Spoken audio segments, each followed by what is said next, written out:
Саламатсыздарбы бөбектер? Сиздерге бүгүн мен кыскача достук жөнүндө жомок айтып берсем.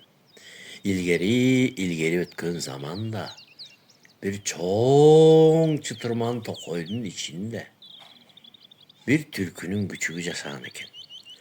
Ал ушунчалык кичинекей, жалгыздыктан коркуп эле жүрчү экен. Эки жагын алаңдап, эптеп-септеп жанын сактачу экен. Ошонун жанында кайдандыр бир карга пайда болуп калып эле кечке эле ушу күчүктүн шайдысын кетириш экен.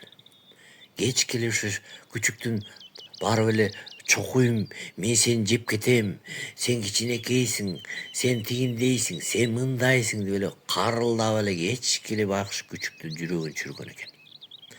Бир күнү ошо күчүк карап турса, ошо карга ары учуп баратып, оозунда чоң бир тамак этти көтөрүп баратып, этин түшүрүп ийет. Түшүргөндө эт түз эле барып чээнге кирип кетет. Карга чоң болгондуктан чээнин ичинен алып чыга албай, аябай кыйналат. Күчүк карап отуруп, эми ушу карга мени жаман кылса дагы, мен ушу каргага кек сактабай, мен ушу каргага жардам берип койсом кандай болор экен деп, ушундай жүрөгү ооруп кетип, ушундай бир боорукер сезим пайда болуп, күчүк чуркап барып чээнин ичинен ары жагына кирет да, түрткүлөп отуруп баягы сөөгүн алып чыгат.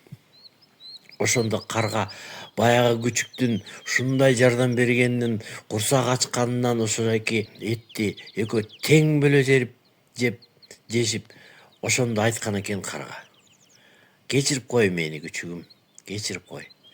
Мен сени кичинекейсиң, сен мындайсың, сен тигиндейсиң деп жаман туура эмес кылып жүргөн экен. Мен бүгүн көзүм жетти, сен аябай сонун күчүк экенсиң деп.